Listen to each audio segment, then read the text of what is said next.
अरहत वाङ्मय में कहा गया है,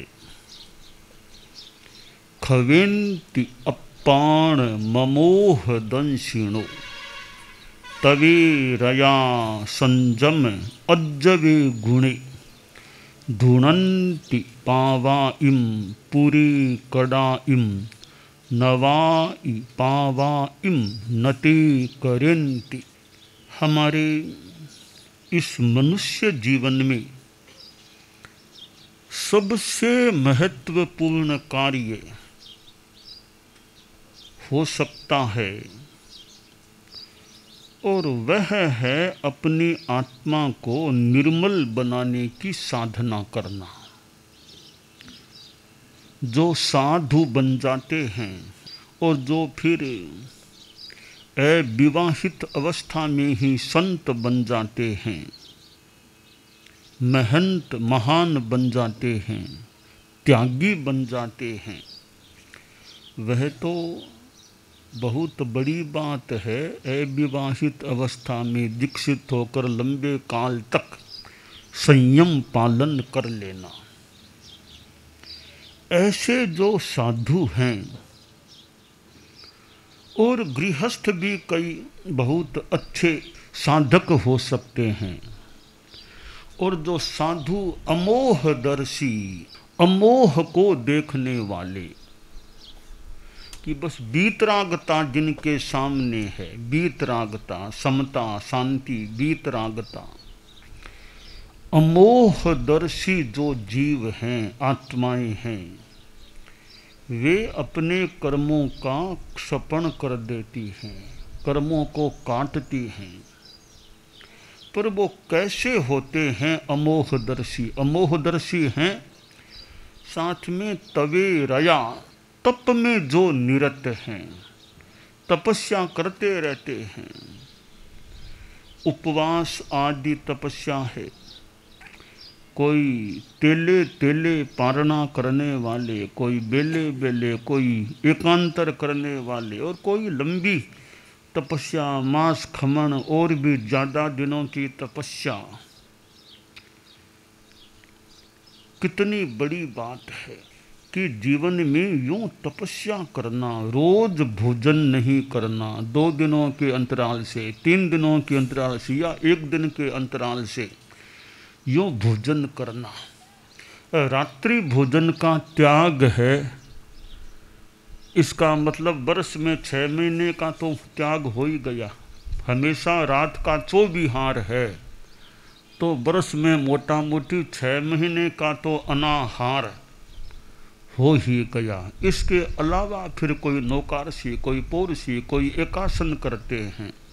एकासन करते हैं, बस 1 घंटा में जो खाना सो खा लिया, दवाई लेना सो ले लिया। रोज एकासन करना, रात का तो चौविहार है ही, फिर केवल 1 बार भोजन करना, दवाई लेना हो तो उसी के साथ ले लिया। यह भी एक अपने आप में तपस्या है। 1 बार का भोजन, और पानी भी 1 ही बार कोई ले के भोजन के साथ ही पानी लेना तो ले लिया, अब और न पहले न पीछे पानी भी नहीं पीना।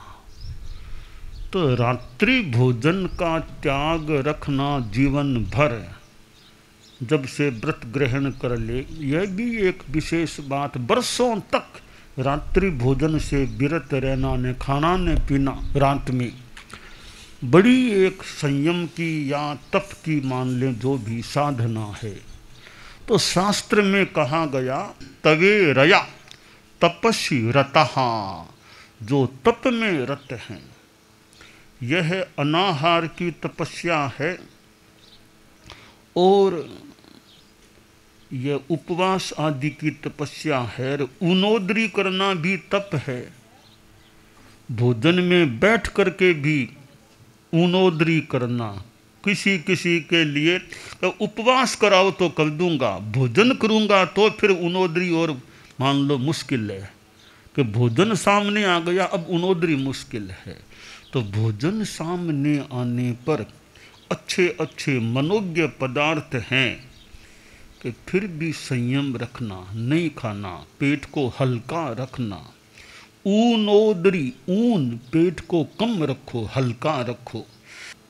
तो ऊनोदरी में गुण घना, ऊनोदरी में गुण घना। ऊनोदरी में बहुत गुण है कि कम खाया है तो थोड़ा शरीर भी यूँ हल्का ठीक रह सकता है। साधना स्वाध्याय में थोड़ा मन भी अच्छा लग जाए। रात को कम खाया वे रात को पेट और शांति में रहते हैं। तो ऊनोदरी भी एक तप है।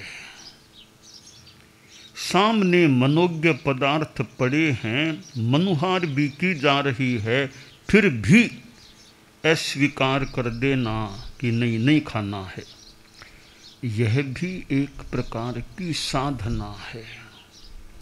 जिसके प्रति आकर्षण है, खाने की जो चीज जिसके प्रति आकर्षण है उसको छोड़ देना, नहीं खाना, एक साधना का प्रयोग है।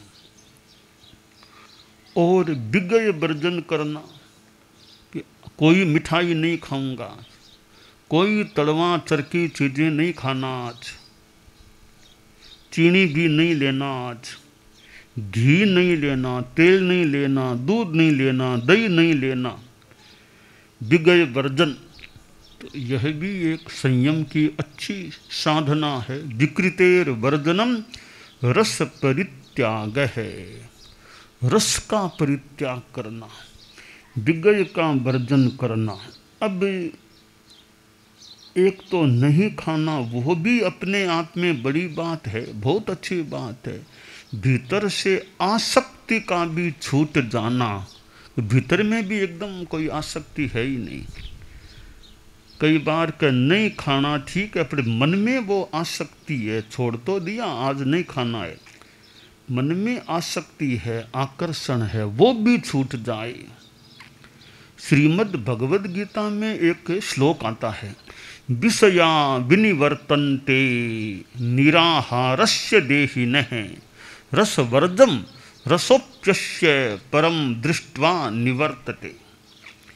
कि निराहार है, आहार नहीं करना या विषयों का ग्रहण नहीं करना, तो विषया विनिवर्तन्ते, विषय विनिवृत्त हो जाते हैं। कैसे? रसवर्जम, रस नहीं छूटा है, विषय छूट गए, रस नहीं छूटा। रसोप्यस्य परम दृष्ट्वा निवर्तते, रस है, आसक्ति है, वो कब छूटती है? परम का दर्शन होने पर वो रस आसक्ति भी छूट जाती है। इससे बढ़िया कोई चीज है, उसको देख लिया, करे ये चीजें तो छोटी है, इससे बढ़िया तो वो चीज है। तो बढ़िया चीज मिलने पर छोटी चीज से आकर्षण कम हो सकता है। हम एक उदाहरण से समझें। एक 4, 5, 6 वर्ष का बच्चा है, पिता ने उसको खिलौने के रूप में एक कार, छोटी सी कार खिलौने के रूप में ला करके दे दी। उसके पहिए भी हैं, और वो बच्चा दिन में कई बार कार को चलाता है, वो पहिए चलते हैं, कार को धीरे धीरे चला के यहाँ से वहाँ ले गया, वहाँ से यहाँ लेके आ गया। अब वो खेलता है, उसके लिए कार कितनी बढ़िया कार, वो खिलौने में उलझ गया। छोटी सी वो खिलौने की कार है, उसको चलाता रहता है।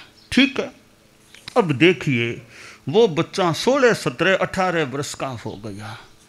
अब वो क्या कहता है, अब तो असली कार ला के दो मुझे, असली वो कार लाओ।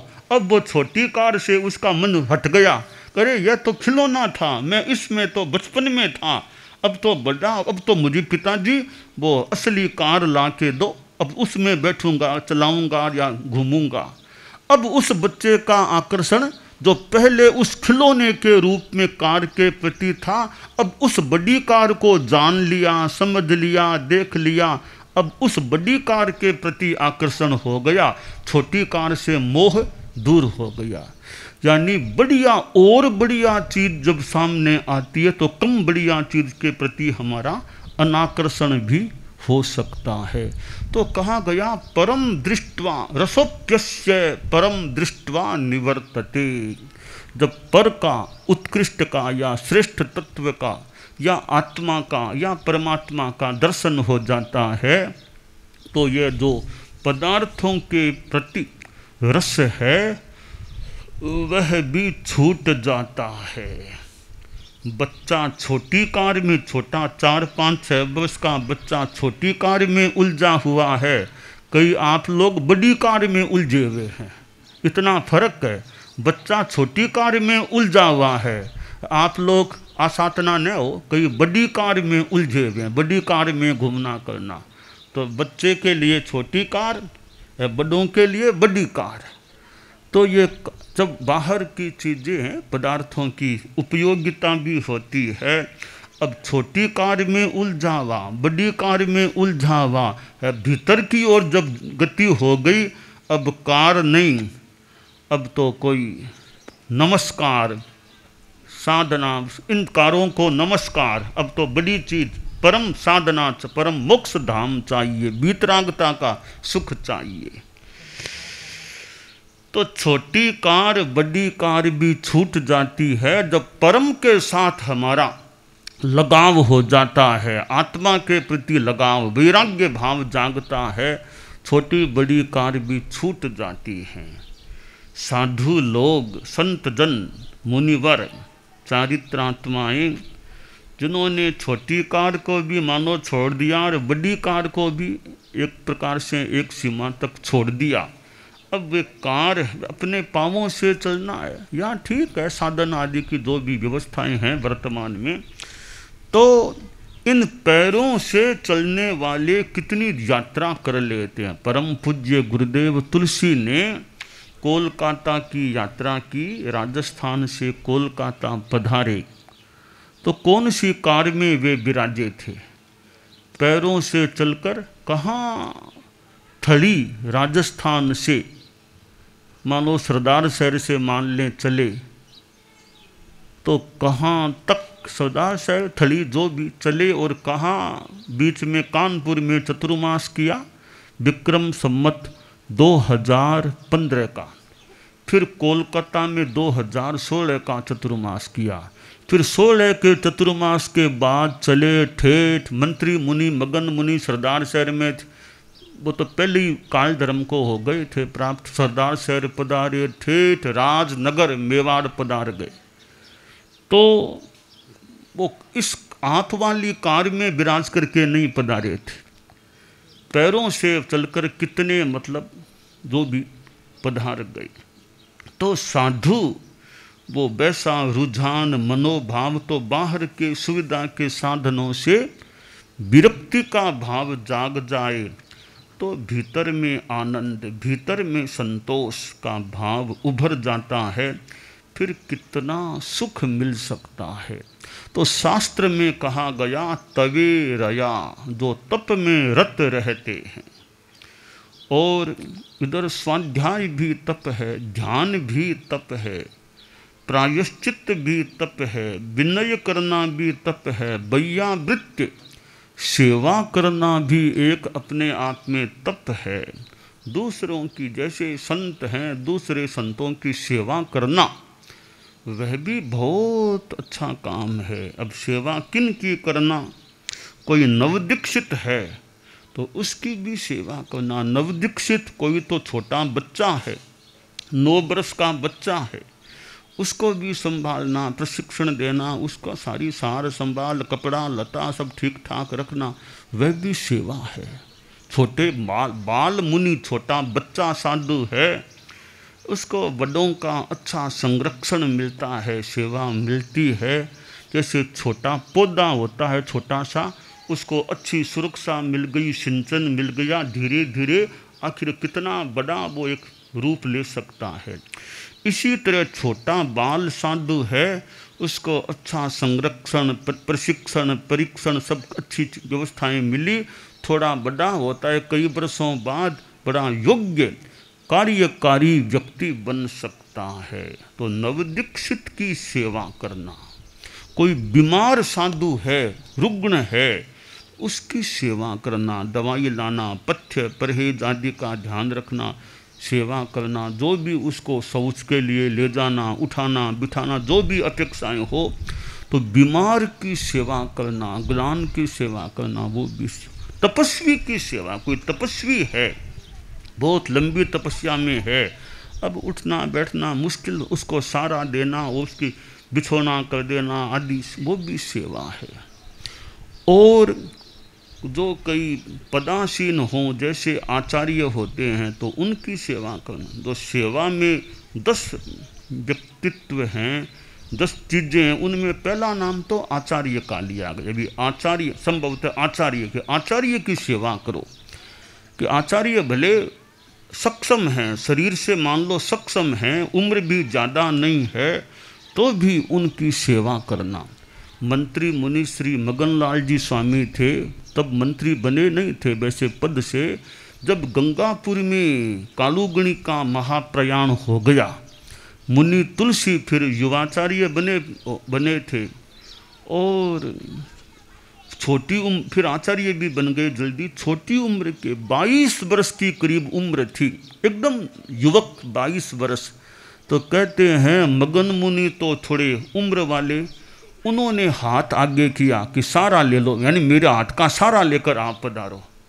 तो वो तो छोटे से थे, 22 वर्ष भी पूरे हुए नहीं होंगे, या करीब 22 वर्ष के थे, तो उनकी भी सेवा भी, आपको तकलीफ न पड़े, हाथ का सारा लेकर ले लो आप।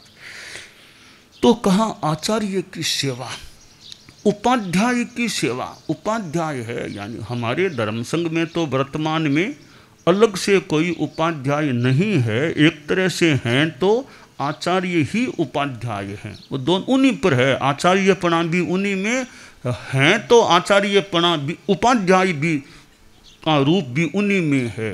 तो उपाध्याय की सेवा, और ये संघ है, गण है, कुल है, ऐसे साधर्मिक जो भी सेवा, जो सिद्ध हैं उनकी सेवा करना, तो वह भी एक तप है। इसके अलावा संयम में जो रत है, अज्जवे गुणी, आर्जव, रिजुता है, सरलता, छल कपट नहीं है, कोई धोखेबाजी नहीं, ठगना नहीं, एकदम सरलता, निश्चलता, रिजुता, ये जिसमें गुण है। ऐसे जो साधक हैं, जो अमोहदर्शी हैं, तप में रत हैं, संयम में रत हैं, आर्जव का गुण जिनमें है, आर्जव में रत हैं, ऐसे साधु हैं। वे क्या करते हैं? खवेन कर्मों का क्षय करते हैं और पाप कर्मों को धुन डालते हैं, प्रकंपित करके धुन डालते हैं, और नए पाप वे करते नहीं। तो ऐसे फिर सओ वसंता अममा अकिंचना स विद्य विद्यानुगया जसंसिणो ओ उपसन्ने विमलेव चंडिमा सिद्धिंग विमानाय उवेंति। सदा उपशांत रहने वाले, शांति में रहने वाला, अमम ममकार मोह ममत्व से रहित है, अकिंचन है, और ऐसे आत्म विद्या से युक्त, ऐसे फिर वो मोक्ष को प्राप्त होते हैं। तो सओ वसंता अममा अकिंचना स विद्य विद्या अनुगया दसंसनो उ उपसन्ने विमलेव चंद्रमा, विमल चंद्रमा की तरह निर्मल, सिद्धिंग विमानाई, या तो सिद्धि मोक्ष में जाते हैं या देवलोकों में जाते हैं।